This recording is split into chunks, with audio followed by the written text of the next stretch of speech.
Assalamualaikum warahmatullahi wabarakatuh. Perkenalkan, saya Nanda Gaida dari Kantor Bahasa Provinsi Banten yang akan menjadi moderator pada sesi pembicara pendamping yang pertama, yang akan membawakan materi tentang maritim dan juga agraris. Jadi kita ada dua pemakalah dari Ibu Zakiyah Mustafa Husba dan juga Mbak Suryami. Yang keduanya akan membawakan makalahnya, yang pertama tentang maritim, yang kedua tentang agraris. Keduanya sangat menarik karena maritim dan agraris adalah salah satu tata hidup dari masyarakat kita gitu kan. Jadi mungkin saya cek dulu apakah Ibu Zakia sudah hadir di sini? Hadir. Ya, mungkin untuk teknisnya, karena waktu kita 1 jam sampai jam 12, Ibu Zakia 15 menit paparannya, kemudian dilanjut dengan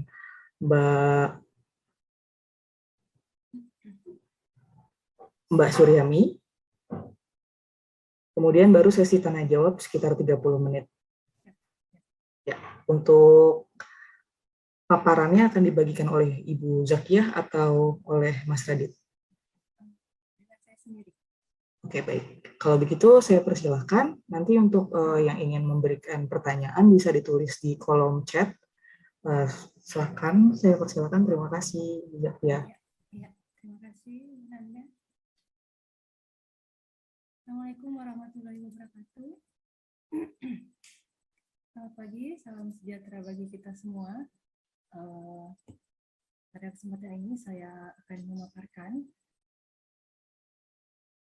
hasil penelitian yang dilakukan oleh tim pelindungan sastra Kantor Bahasa Provinsi Sulawesi Tenggara yang berjudul Cerita Rakyat Berbasis Kemaritiman sebagai Kekayaan Budaya Masyarakat Kepulauan Buton. Coba berbagi.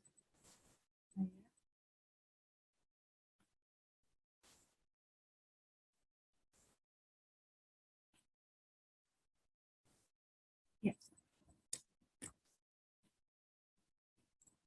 Sudah ya?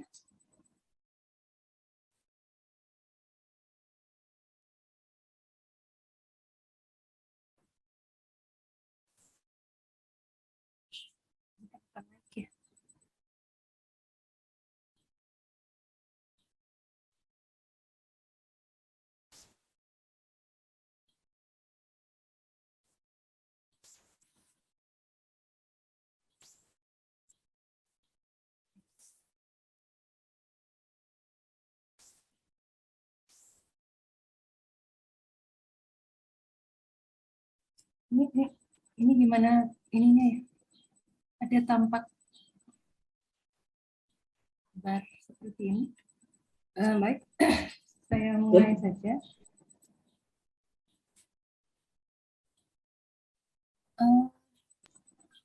Jadi cerita rakyat berbasis kemaritiman ini secara historis memang bahwa Kepulauan Buton itu secara historis dan geografis memiliki sejarah atau letaknya sangat strategis di dalam dunia pelayaran dan perdagangan di masa lampau.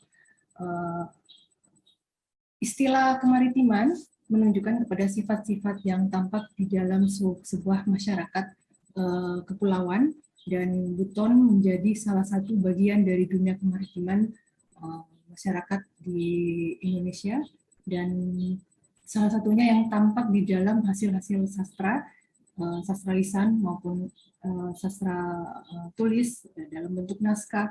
Dalam sastra lisan salah satunya adalah cerita rakyat. Nah, cerita rakyat ini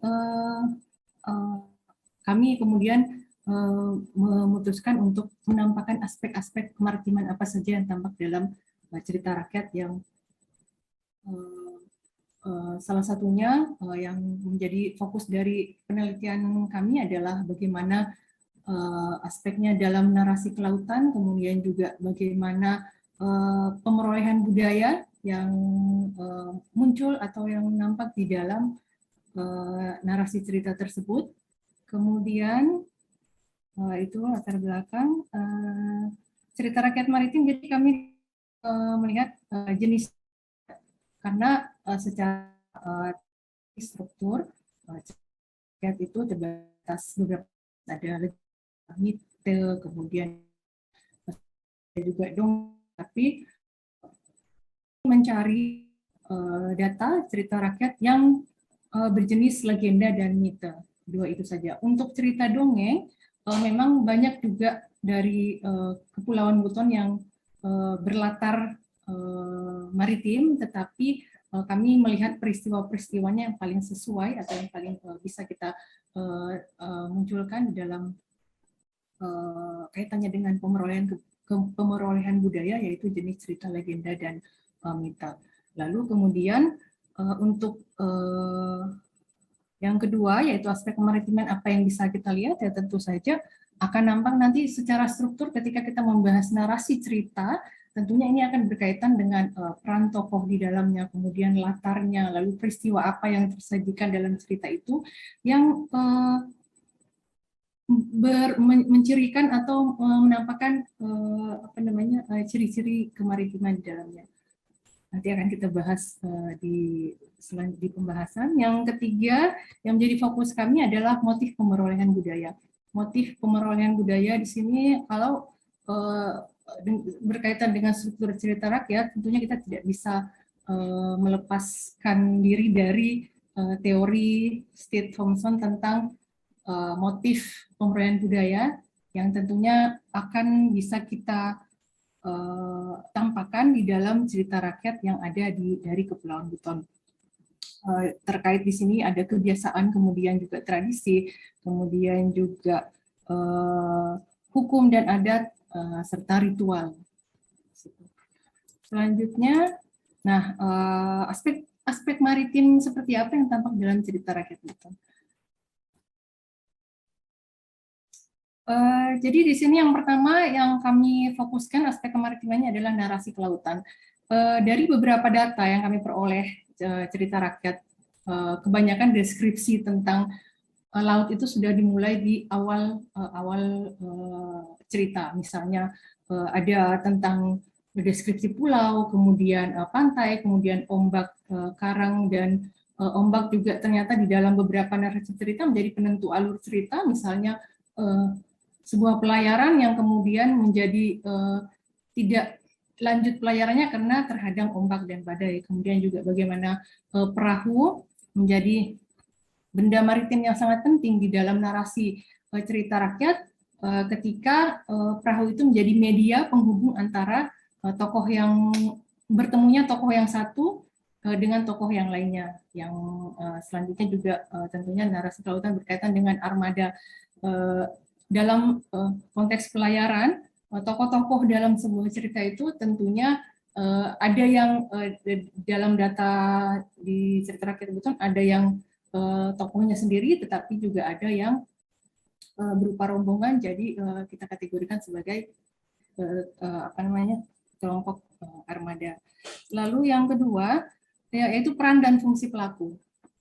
Siapa saja tokoh-tokoh yang ada di dalam cerita rakyat Buton berlatar kelautan ini, itu bisa tokoh agama, kemudian para pemimpin kelompok, pemimpin suku, raja atau sultan. Bahkan ada cerita dari Buton yang tokoh utamanya itu adalah tokoh antagonis, seorang bajak laut. Lalu kemudian bagaimana panglima-panglima perang di kerajaan Buton itu menjadi tokoh utama dalam cerita yang berlatar maritim.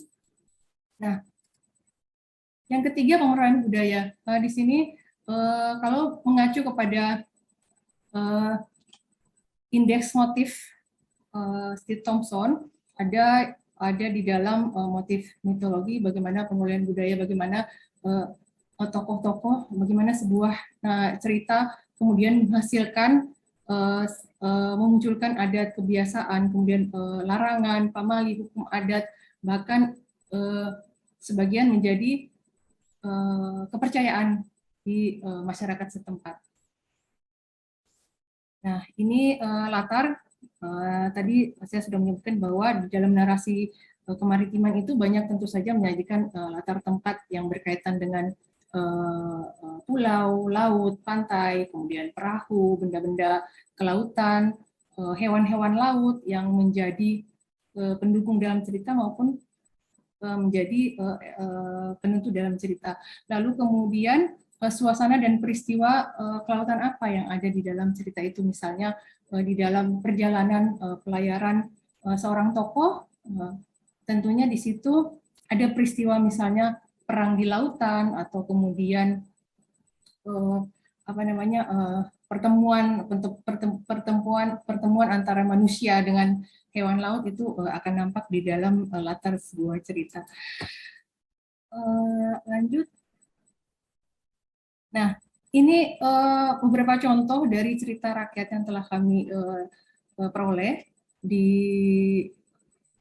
Kepulauan Buton, yaitu yang pertama itu asal-usul, kami menemukan banyak, tapi untuk pembahasan ini saya paparkan sedikit saja sebagian. Yang pertama itu asal-usul suku bangsa Kulususu. Cerita ini merupakan cerita yang merupakan cerita yang berkisah tentang awal mula kedatangan suku pertama atau suku bangsa yang mendiami Pulau Buton. Jadi Kulisusu itu adalah nama daerah di Pulau Buton Utara. Jadi Kulisusu kalau yang tampil dalam gambar ini adalah pesisir pantai di Kulisusu, yaitu di Desa Lantagi, yang merupakan salah satu penghuninya memang sangat bergantung kepada laut, hasil laut. Nah, dalam kisah ini disebutkan bahwa pada zaman Nabi Nuh kedatangan rombongan manusia yang mencari tempat tinggal, di mana pada saat itu diceritakan bahwa bumi hanya merupakan lautan, jadi tidak ada daratan. Lalu kemudian serombongan manusia perahu ini menemukan pulau di Pulau Buton, lalu kemudian tokoh utamanya, pemimpinnya itu menancapkan tiang perahu di sebuah karang, dengan harapan karang itu nanti akan menjadi tempat sementara mereka berhenti. Nah, pada saat itu diceritakan bahwa arusnya sangat deras sekali, sehingga ketika merasa mulai terancam, penumpang atau manusia-manusia yang berada dalam perahu itu lalu menciptakan atau bernyanyi dengan harapan arusnya reda. Jadi setiap mereka bernyanyi, arus reda. Setiap lagi misalnya kapal mulai akan terseret ombak, akan mulai bergerak, tiang-tiangnya sudah tampak mulai akan patah begitu, mereka kemudian menyanyikan lagu yang dianggap lalu kemudian oleh masyarakat setempat digunakan sebagai nyanyian-nyanyian untuk meredakan arus ketika akan melaut. Itu yang pertama. Yang kedua, cerita yang kedua itu Wasalamata. Wasalamata ini nama sebuah perahu yang berkisah tentang perjalanan atau kedatangan atau masa masuknya Islam di Kesultanan Buton, yaitu ada tokoh Syekh Abdul Wahid yang berasal dari Johor. Ketika akan menyebarkan agama Islam di Ternate, ia kemudian bertemu dengan Pangeran Pasai di Pulau Batu Atas, sebuah daerah di Buton, yang kemudian meminta Syekh Abdul Wahid untuk singgah di Buton untuk menyebarkan agama dan mengajarkan syariat dan tauhid di Buton. Lalu kemudian dalam cerita itu Syekh Abdul Wahid kemudian singgah di Buton, lalu kemudian membangun sebuah masjid di daerah Wawangi. Nah, pada saat itu diceritakan bahwa jumlah jamaah yang akan sholat Jumat di masjid itu masih kurang, sehingga tidak bisa dilaksanakan sholat Jumat. Lalu kemudian Syekh Abdul Wahid memutuskan untuk sholat Jumatnya di Ternate, karena di sana berdasarkan cerita ini Islam sudah masuk di sana lebih dulu daripada Buton, sehingga dalam cerita ini Syekh Abdul Wahid sholat Jumatnya di Ternate, lalu kemudian dia kembali ke Buton untuk sholat Maghrib. Jadi dalam narasi ini tampak bahwa ini merupakan cerita mite, di mana tentu saja banyak hal-hal yang bersifat sakti di sini, sania atau orang-orang yang sakti yang bisa menempuh perjalanan antara Pulau Buton dengan Pulau Ternate dengan waktu yang sangat singkat. Sholat Jumatnya di Ternate, sholat maghribnya kemudian di di Buton. Nah, di sini Wasalamata ini adalah perahu yang digunakan oleh Syekh Abdul Wahid ketika ia melakukan pelayaran antara Ternate dan Buton, sehingga ketika Syekh Abdul Wahid kemudian pengikut meninggal, perahu ini masyarakat di daratan disimpan oleh masyarakat setempat, dan menurut informasi sumber bahwa perahu itu sudah perahu itu masih rangka-rangkanya masih ada di tahun 70-an dan masih disimpan mereka. Yang cerita ini kemudian muncullah larangan di daerah Wasalamata namanya, tidak boleh menebang kayu karena dianggap kayu itu adalah bagian dari perahu yang digunakan oleh para ulama itu. Jadi dengan larangan bahwa ketika dilanggar maka akan terjadi musibah yang akan membahayakan keselamatan manusia. Itu yang kemudian ini hikayat Sipanjonga.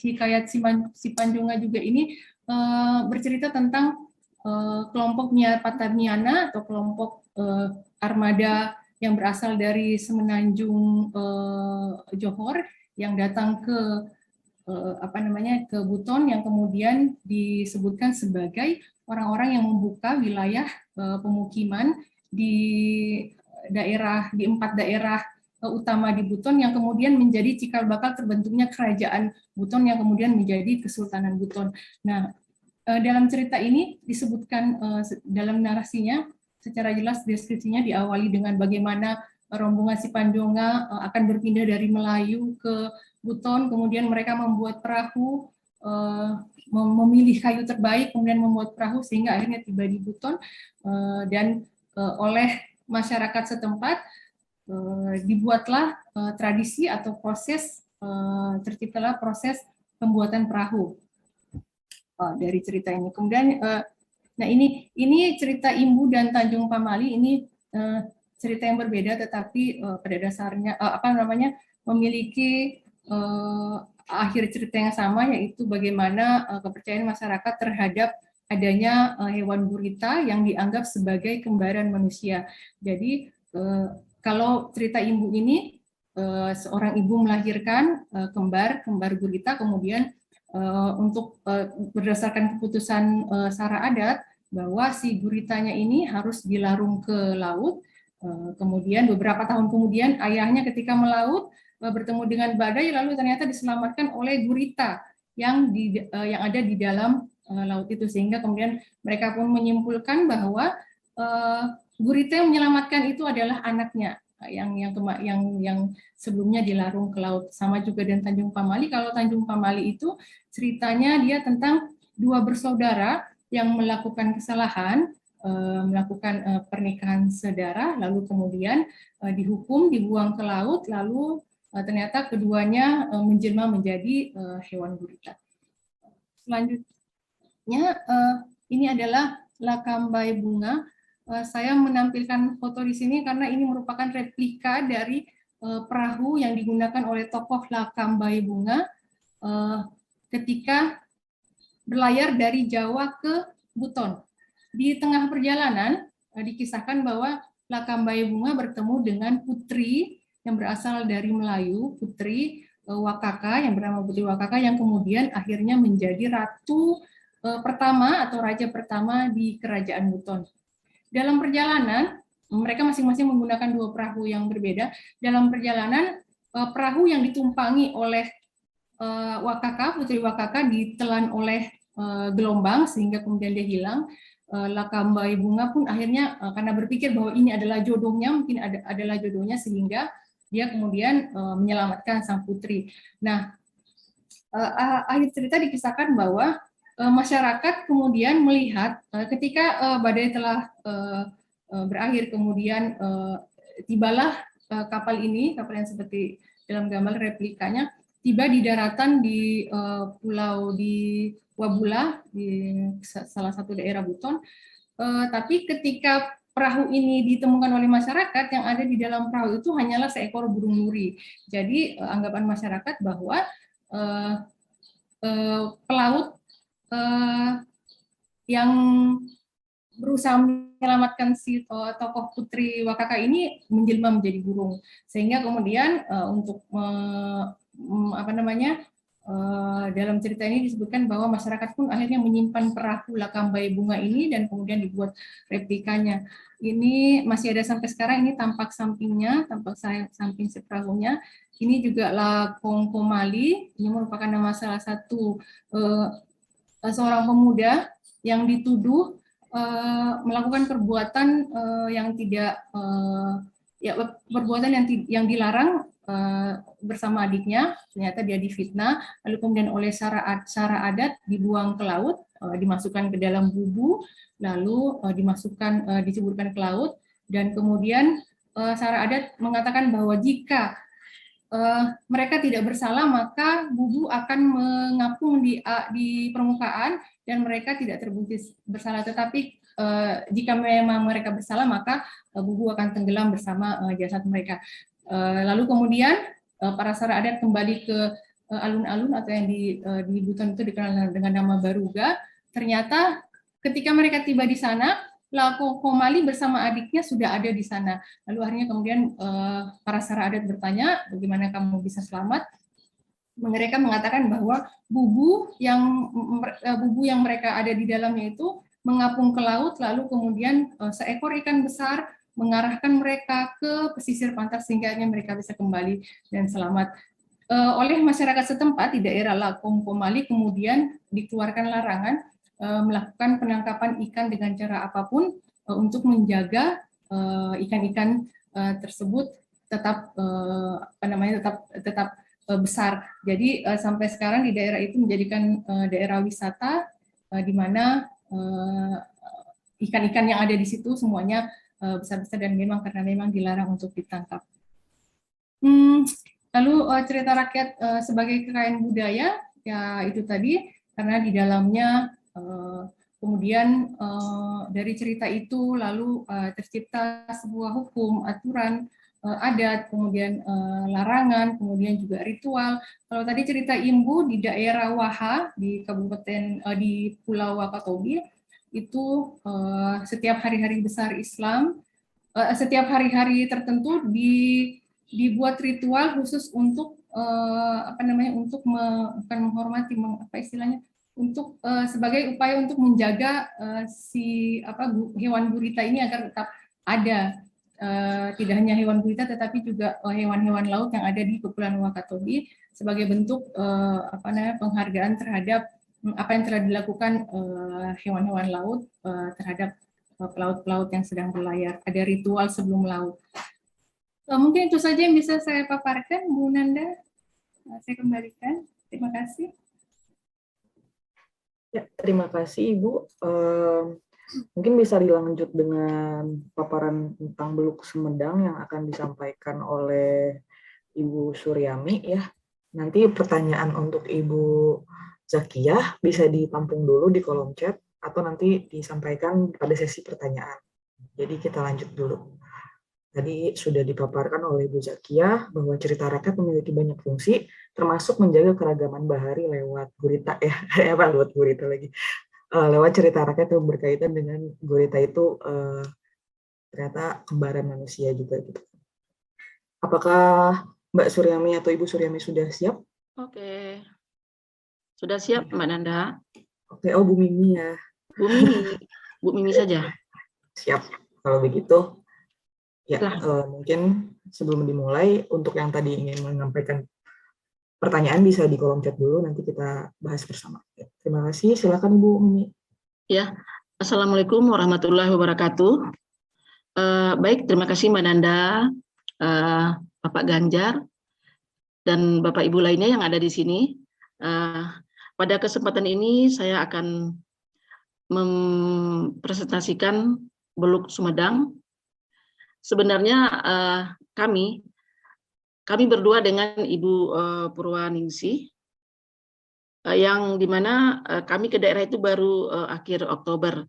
Jadi tepatnya saya memberi judul ini adalah tatanan kehidupan masyarakat agraris dalam asal-usul Belut Sumedang, karena belum sampai analisisnya pada akhir laporan.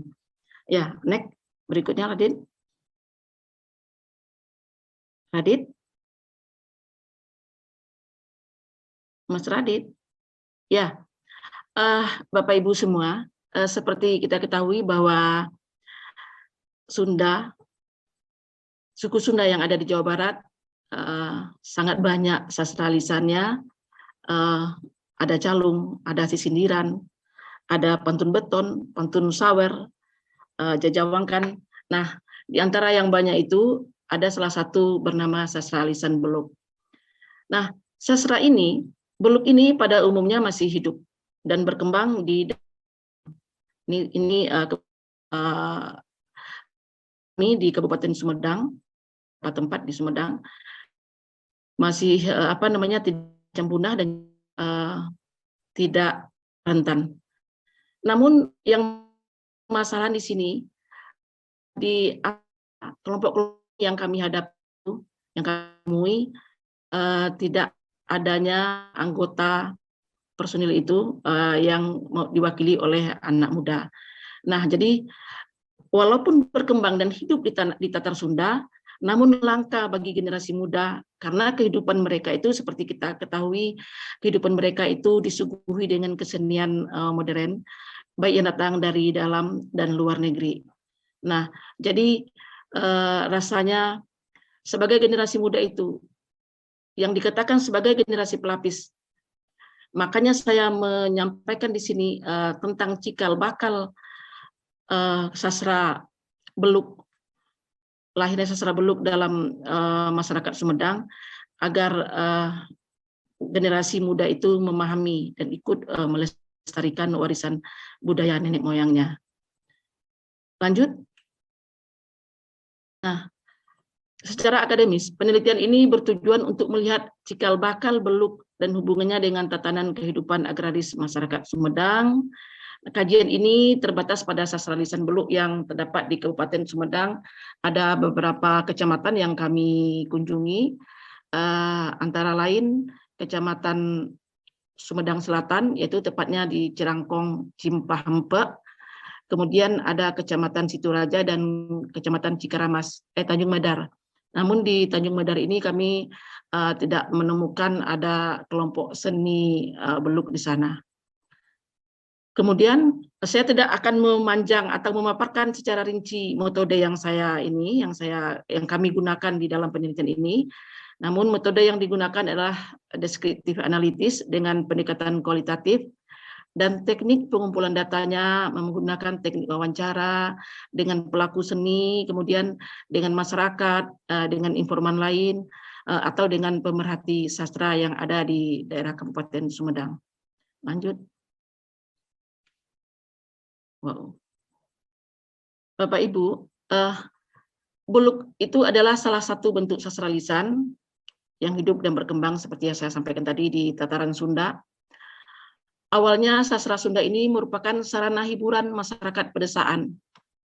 Itu Beluk berfungsi sebagai hiburan, media komunikasi, pelestarian budaya, dan lainnya, sebagai salah satu bentuk karya sastra lisan. Beluk merupakan seni olah suara yang melantunkan puisi pupuh dalam wawacan, dibawakan oleh sekelompok laki-laki bernada tinggi dengan cara meliuk-liukkan suara.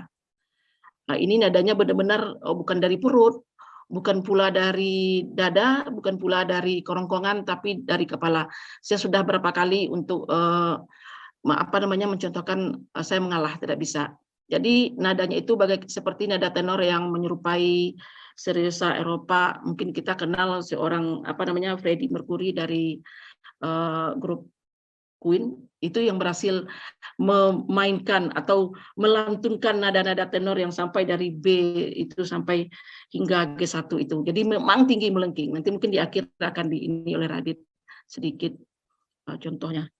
Nah, Bapak Ibu, karena tadi saya menyatakan bahwa ada cikal bakal lahirnya Beluk itu dalam daerah masyarakat Sumedang ini. kita tahu bahwa unsur geografis sangat berpengaruh pada bentuk seni dan budaya yang lahir dan berkembang dalam kelompok masyarakat. Nah, secara geografis, masyarakat Sumedang itu dulunya bermukim di huma atau ladang kering, jadi mereka bercocok tanam di sana dan hidup berpindah-pindah secara geografis. Nah, dari kehidupan agraris yang secara geografis yang hidup di huma itu, orang Sumedang, kami menyimpulkan 3 poin adalah fase perkembangan itu berdasarkan pengamatan kami di lapangan, dibagi dalam 3 fase. Fase pertama itu ternyata orang Sumedang itu pertama-tama bermula hidupnya itu adalah di di huma. Mereka bertanam padi, bercocok tanam, kemudian tempat tinggal mereka di huma itu antara yang satu dengan yang lainnya sangat berjauhan. Tanahnya luas, kemudian di belakangnya itu ada rimba, tanah luas itu ditanami dengan tanaman yang baik yang muda ataupun tanaman tua. Kemudian mereka juga berpindah-pindah. Hal ini membuat para warga yang tinggal di huma itu atau masyarakat yang tinggal di huma itu jarang atau tidak berkomunikasi. Nah, kemudian kita bisa membayangkan kalau mereka tidak berkomunikasi, kemudian apa yang terjadi? Desir angin, daun-daun tanaman kayu misalnya yang bersuara ditiup angin, atau suara hewan peliharaan seperti anjing atau musang, itu adalah bunyian yang bersahabat dengan masyarakat itu saban hari. Nah, kemudian para petani yang hidup di huma itu, ketika beristirahat atau makan siang atau bercocok tanam, beristirahat di huma atau di pepohonan, atau mereka beristirahat di rumah, mereka yang terngiang di kepalanya, yang terpatri di hatinya adalah suara-suara yang mereka dengar, suara angin itu, atau suara gonggongan anjing, atau suara musang. Nah, di sini mungkin disebutkan musang mau nikah ini. Nanti boleh ada yang mencontohkan suara musang mau kawin itu. Nah, jadi itu terngiang oleh mereka dan terpatri di hatinya. Dan kemudian ketika duduk mereka beristirahat, mereka mengadopsi, mereka menirukan bunyi-bunyi gonggongan anjing. Mereka menirukan bunyi desir angin, bunyi dedaunan yang ditiup angin. Kemudian menirukan bunyi-bunyi musang itu. Dan malam pun ketika beristirahat di rumah mereka juga masih menirukan. Dan kemudian ketika berpindah dari kehidupan huma kepada kehidupan sawah, nah kita tahu kalau sawah masa dulu itu untuk menggemburkan tanahnya kita memakai bajak yang dibantu oleh kerbau. Nah, bunyi-bunyi yang dihasilkan oleh alat atau perkakas yang berhubungan dengan kehidupan di sawah seperti kerbau itu, mungkin kita mendengar kerbau melenguh atau bunyi derak-derak bajak ketika ditarik oleh kerbau itu. Nah, itu juga diadopsi oleh para petani saat itu, petani di Sumedang saat itu. Kemudian juga mereka mengulang kembali menyimak suara-suara ketika mereka beristirahat makan siang ataupun sudah beristirahat di rumah. Kemudian ada juga selain dari bunyi-bunyi suara bajak atau suara kerbau melenguh itu, ada juga orang mengirik padi. Jadi sentuhan-sentuhan gesekan atau gesekan kayu pengirik itu, pengirik padi itu membuang padi dari tangkainya itu. Nah, itu berbunyi juga ternyata. Nah, itu itu juga diadopsi, ditirukan oleh para masyarakat saat itu yang hidup di sawah. Kemudian yang ketiga, nah, kemudian dari fase huma, dari fase sawah pindah kepada pemukiman, sudah bertempat tinggal di rumah. Ini kalau tidak salah fase di mana pada tahun 1500-an abad ke-15 juga sudah beriringan dengan runtuhnya Pajajaran, kemudian masuknya Mataram, orang mengenal pupuh dalam wawacan. Seperti misalnya pupuh itu ada yang kita ketahui ada 17, ada sinonim, Kinanti, Asmarandana, Dang Gula itu, dan lainnya ada 17 kalau tidak salah, itu orang sudah mengenal dalam fase orang tinggal di pemukiman yang sudah bersosialisasi, berintegrasi dan berkomunikasi. Jadi orang tidak lagi tidak lagi menirukan, bukan masih menirukan, kemudian tidak lagi terfokus kepada suara-suara alam tadi. Kemudian seiring waktu, seiring zaman, dan masyarakat sudah mengenal pepatah adat. Nah, larik-larik pepatah adat pun kemudian diliuk-liukkan. Liuk-liuk itu artinya diliuk-liukkan itu kan dalam Sunda, kalau tidak salah beluk. Ada mereka mengatakan apa sih beluk itu? Beluk itu adalah meliuk-liukkan. Jadi suaranya itu diliuk-liukkan. Nah, kemudian pepatah-pepatah itu juga diliuk-liukkan. Seperti misalnya kula datang di mang satu, kula datang bawa caang. Nah, yang artinya saya datang dari masa lalu, saya membawa tanda. Ini saya sudah mencobakan semaksimal saya tidak bisa, karena memang sudah tinggi. Misalnya, kadang seperti suara serigala, suara anjing menggonggong, seperti suara kuntilanak. Ketika saya mendengar mereka mempraktekkan pembacaan pepatah yang ada di dalam beluk. Jadi sangat tinggi, memang tenor banget suara laki-laki, suara laki-laki yang tertinggi. Lanjut, iya. Ini sebenarnya asal mula pertunjukan ini dengan juga versi. Nah, kami datang akhir Oktober. Nah, saya hanya kepada itu, namun satu seperti yang saya sampaikan kami tidak mendapatkan. Nah, di Kecamatan Situraja, di narasumber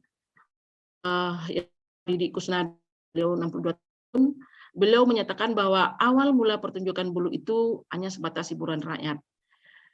Kapan diperagakannya? Pertama itu adalah ketika acara Hampe Pare atau 40 hari kelahiran anak. Nah, namun sekitar tahun 2000-an, terilham dari seni beluk sebelumnya, isi-isi beluk itu divariasikan dengan pepatah Sunda, ya seperti yang saya sampaikan tadi. Nah, yang istimewanya di sini, seiring dengan kita tahu bahwa sastra itu sekarang tidak monoton, hanya tidak dibacakan, tetapi sudah banyak diiringi dengan musik. Nah, di Situraja ini dan beberapa tempat di daerah lain, beluk itu diiringi dengan alat musik, yaitu alat musik dok-dok mereka menyebutnya, yaitu gendang begitu atau wulung.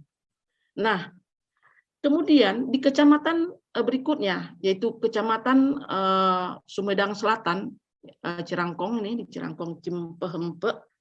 Nah, ada seorang penutur yang memang beliau mungkin sudah dikenal dari seni beluk, beliau adalah bernama Abah Abin atau Abin Robani. Nah, menyebut bahwa beluk itu bermula dari para wali yang menciptakan seni pupuh. Nah, wali kalau tidak salah wali itu bernama Sunan Rahmat, anak dari Prabu Siliwangi. Saat itu masuk ke daerah Cirangkong itu untuk menyiarkan agama Islam. Dia juga sehingga pupuh-pupuh yang disampaikan di Cirangkong ini adalah berunsur Islami dengan kalimat sahdu. Nah, sejak saat itu berkembanglah pupuh di lingkungan Sumedang, khususnya di Cirangkong ini. Nah, ini kemudian untuk menyambung di Cirangkong ini, ketika Kerajaan Pajajaran runtuh, nah yang sudah saya sampaikan tadi itu, pupuh dimaksud menjadi tuturan beluk. Nah, saat itu beluk menjadi hidup dan berkembang karena pupuh yang disampaikan memuat unsur Islami. Pada umumnya sekarang ini kita juga di Cirangkong ini pada umumnya memakai tuturan yang berunsur Islami. Nah, mulai saat itu beluk dikatakan sebagai pembacaan teks wawacan yang ditampilkan dalam bentuk puisi pupuh. Jadi berbentuk puisi ya, yang di sini nanti akan saya sampaikan di bawahnya berbentuk puisi pupuh yang berirama, ada disampaikan secara bersautan, tuturan, penutur dalam posisi duduk, penyampaiannya itu, kemudian performan bentuknya ini bukan teks.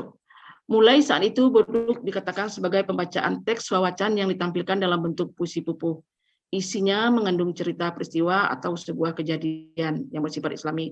Kemarin itu kami mendapatkan sebuah cerita dari Abin Robani ini tentang seorang perempuan. Mungkin saya di sini tidak akan menceritakan kisahnya itu, tapi disampaikan seperti cerita puisi begitu, dengan berirama, berirama dan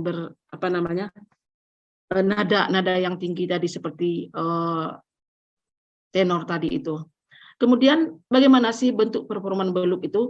Nah, kalau di dalam di daerah Cerangkong ini, di daerah Sumedang Selatan, semuanya penuturnya itu laki-laki.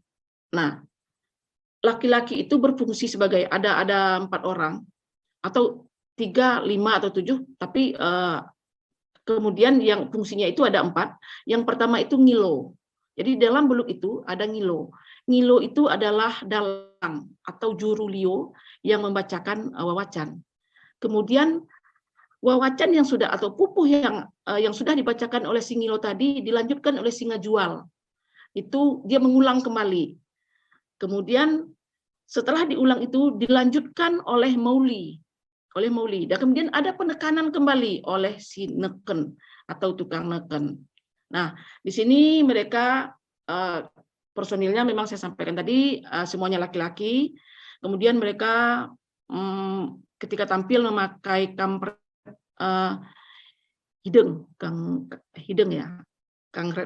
kampret hidung berwarna hitam dan ikat di kepala.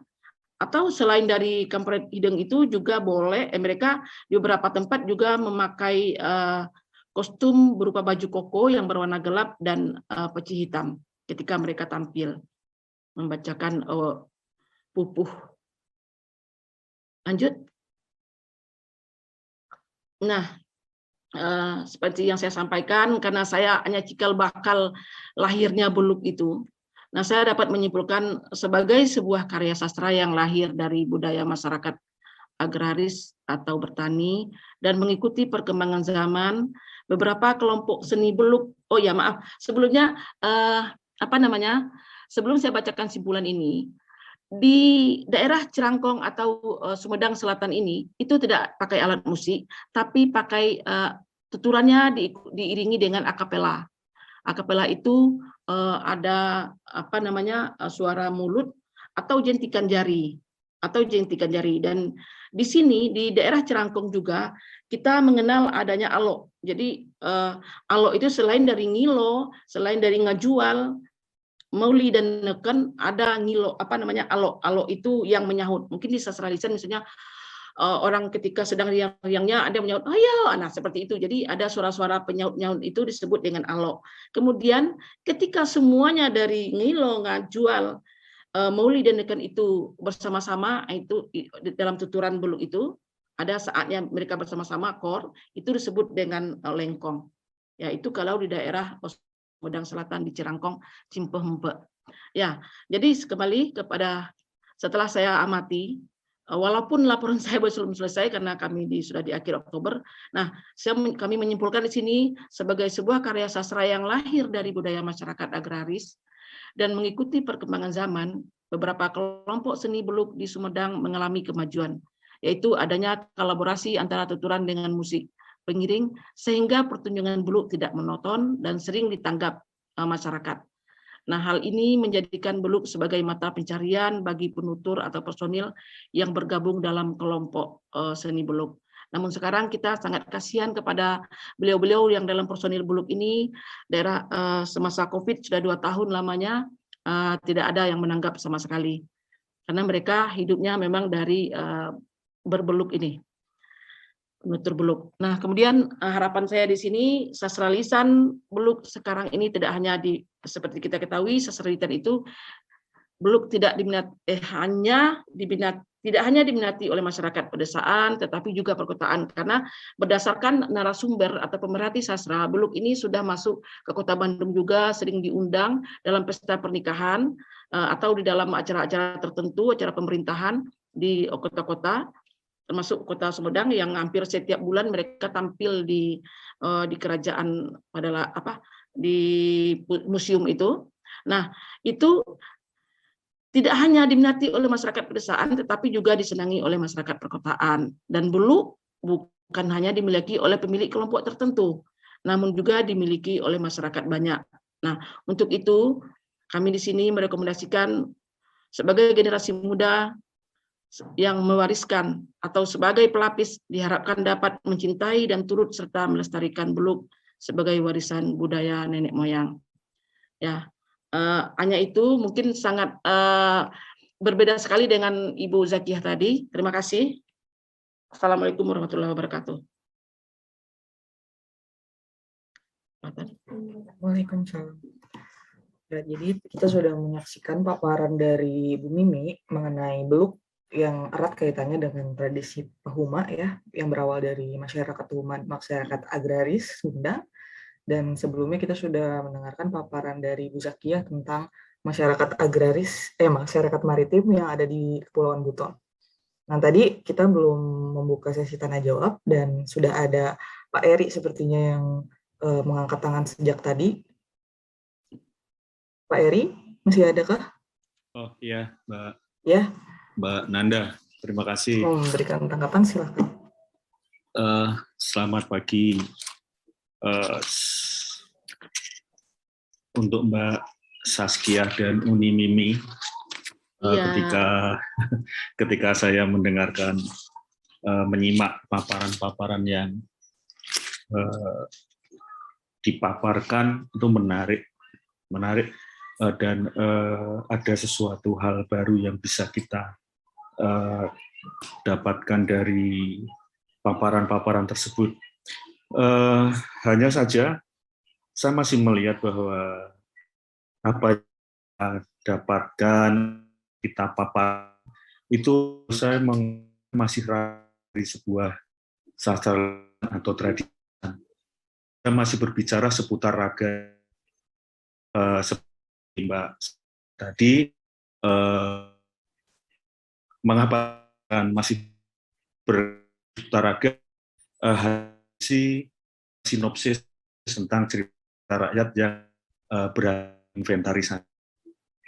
Begitu juga dengan Uni Mimi, lebih banyak bergerak di bidang raga dari Beluk tadi, bahwa Beluk itu adalah ini, fasenya seperti ini, kemudian sejarahnya seperti ini, hingga muncul Beluk yang sekarang ini.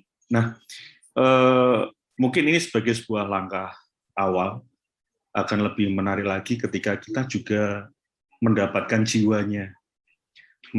jiwa-jiwa dari cerita rakyat yang Mbak Saskia paparkan tadi, mendapatkan jiwa dari Beluk yang Uni paparkan tadi.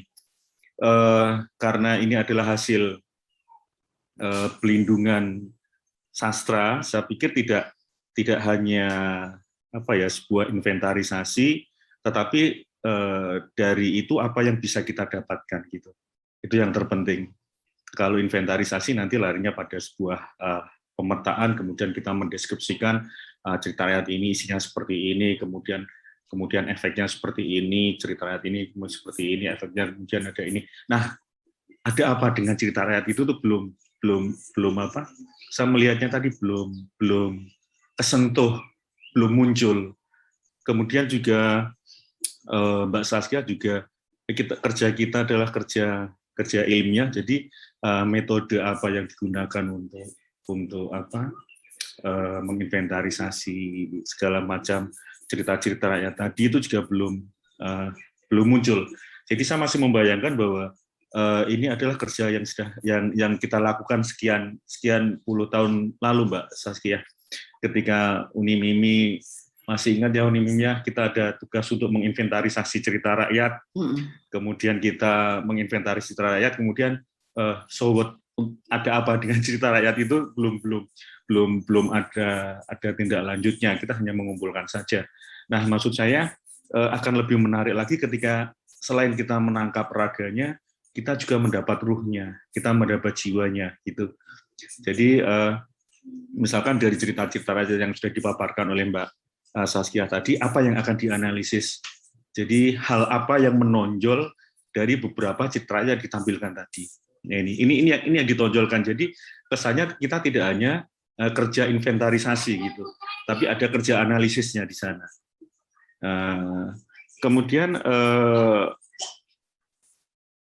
lebih menarik lagi ketika tadi saya mendengar bahwa tercipta adat, kemudian larangan, kemudian ada macam-macam ritual. Nah, mengapa itu yang tidak diambil itu? Mengapa itu tidak, ya, jiwa-jiwa itu yang tidak diangkat gitu? Misalkan apakah ritual itu sampai sekarang dilaksanakan, kemudian efeknya seperti apa, kemudian kearifan lokal yang muncul itu seperti apa, nilai-nilai karakternya bagaimana. Nah, itu kan kaya banget, itu bisa digali dari cerita-cerita rakyat yang Mbak Saskia paparkan tadi. Jadi bukan hanya sebuah sinopsis menceritakan ulang ini seperti ini seperti ini seperti ini, tapi itu raganya. Kalau menurut saya kita perlu mendapatkan ruhnya juga, kita perlu mendapatkan jiwanya juga gitu. Saya sangat tertarik dengan Beluk ini, Uni. Beluk ternyata berevolusi ya, Uni Mimi ya.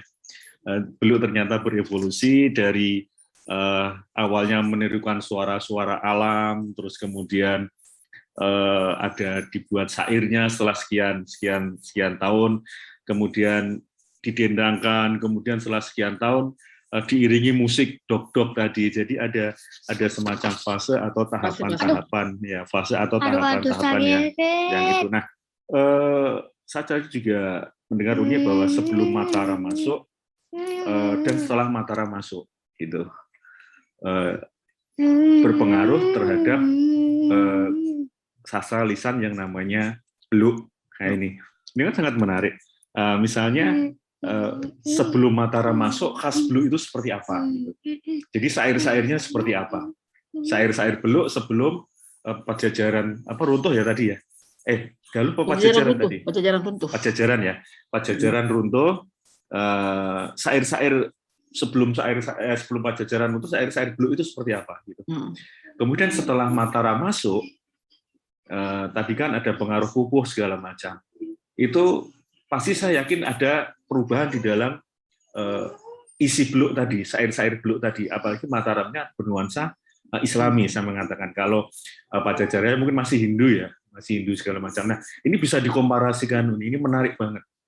Menarik banget bagaimana Beluk, isi Beluk sebelum Pajajaran masuk dan sebelum Pajajaran runtuh. Dan setelah Pajajaran runtuh, begitu masuk pengaruh Islam di Pajajaran. Nah, ini kita akan mendapatkan jiwanya gitu. Kita akan mendapatkan ruhnya dengan melihat teks-teksnya, melihat isi teksnya gitu. Nah, maka di awal saya selalu mengatakan bahwa kita jangan sampai terjebak pada kerja teman-teman kebudayaan yang lebih fokus pada pertunjukannya, lebih fokus pada deskripsi sebuah sastra lisan. Tapi kita juga jangan lupa nilai-nilai sastranya itu ada di mana gitu. Nilai-nilai sastranya ada di mana. Nah, nilai-nilai sastra itu akan kita dapatkan ketika kita mencoba untuk meraih jiwa dari sastra lisan itu, bukan hanya sekadar raganya. Mungkin itu Uni ya. Maaf Uni, kita berbagi pengalaman saja. Begitu ya Mbak Saskia, terima kasih Mbak Nanda. Assalamualaikum warahmatullahi wabarakatuh. Waalaikumsalam warahmatullahi wabarakatuh. Ya, tanggapan dari Pak Eri mengenai isi dan jiwa dari sastra lisan yang dipaparkan juga penting ternyata ya. Dan mungkin adakah lagi yang mau memberikan tanggapan atau memberikan pertanyaan, atau mungkin Bu Mimi dan Ibu Zakiah mau bertanggapan juga? Ya, silakan Bu Mimi. Ya, terima kasih Mas Eri. Maaf, tadi si Radit tidak menampilkan sedikit karena mungkin nggak tahu videonya terlalu tinggi juga barangkali. Mas Eri, masukannya sangat bernas ya. Halo. Oh, itu dia. Masukannya sangat benar sekali. Kami belum memberi jiwa seperti yang saya sampaikan di awal tadi. Saya dan Ibu Dian Purwaningsi itu baru berangkat Oktober, jadi itu pun akhir Oktober. Jadi dengan dan tiba-tiba ada apa namanya seminar, tadinya kan agak ragu-ragu seminar hasil jadi atau tidak begitu. Nah, kami pun sedang membuat laporan. Jadi dalam apa namanya masalah penelitian hanya baru terjawab cikal bakal dan bentuk-bentuk dari buluk itu, belum sampai kepada tatanan sendiri yang ada nilai-nilai kehidupan di sana. Tapi sangat menarik, Mas Heri. Dan kemudian tadi yang sangat menjurus pertanyaan Mas Heri adalah sebelum apa namanya ada pepatah atau masuknya pupu itu, seperti yang saya sampaikan di fase pertama, fase kedua itu mereka itu baru meniru-nirukan yang tinggal di rumah, kemudian ke sawah, ketika mereka beristirahat menirukan bunyi-bunyi alam, desir-desir angin, gesekan kayu dan apanya, suara musang, suara apa namanya gonggongan anjing. Dan ketika di fase ketiga, saat orang-orang sudah bermukim di apa namanya di dataran, mereka sudah berinteraksi, mereka sudah bersosialisasi dan berkomunikasi. Nah, pertama kali beluk itu diadakan adalah di Hampe Pare itu, Hampe Pare. Kalau tidak salah, Abah Abin itu juga menyampaikan mereka di Hampe Pare, bahasa Sundanya, di 40 hari anak itu. Itu pertama kali. Dan bukan yang dituturkan itu bukan lagi suara apa namanya, kata-katanya itu, tuturannya itu sudah jelas, yaitu ada yang pepatah adat dan kemudian pupuh-pupuh yang 17 tadi yang dibawa oleh kalau saudara Sunan Rahmat tadi itu seorang wali anak Prabu Siliwangi. Dan kemudian ya berkembang sampai sekarang tetap saja siar Islam. Namun sampai saat ini Mas Heri apa namanya penanggap itu meminta kepada personil atau grup untuk menyesuaikan isi tuturan dengan acaranya. Misalnya kalau acara yang senang atau pernikahan atau rasa syukur itu akan menuturkan pupuh asmarandana begitu ya, rasa senang. Jadi bunyi-bunyi, kalau ini dari narasumber ya Mas Heri, sebelum kembali lagi saya yakinkan sebelum ada masa tinggal di pemukiman itu mereka baru menyandungkan bunyi-bunyi, menirukan suara-suara alam itu. Jadi pertama kali baru terpikir itu adalah yang pepatah adat dan pupu-pupu itu. Karena waktu itu apa namanya juga Islam di daerah khususnya, nah itu mereka langsung wawacan atau mereka menyebarkan menyiarkan Islam. Ya. Ini tanggapannya dan mungkin karena waktunya juga.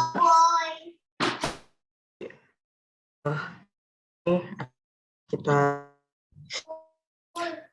aku masih mau ya nggak ada sih mana iya Bumi kita ada di kan juga ada blok zikir saman disebutnya dan itu perpaduannya dengan zikir saman gitu jadi ada gerakan tari-tariannya juga gitu jadi di mungkin menarik juga ya di Banten. Itu di daerah Menes di Kabupaten Pandeglang di Banten. Iya, kemarin sempat memberikan videonya ke Mbak Ningsi juga gitu kan. Ternyata belum bisa berkembang di berbagai daerah dan berkembang sesuai dengan sosiokultural masyarakatnya juga ya ternyata. Ini menarik itu. Ini menarik tuh Mbak Nanda. Jadi kalau memang belum ditemukan di tempat-tempat lain dengan perkembangannya, kita nanti akan bisa menarik benang merahnya.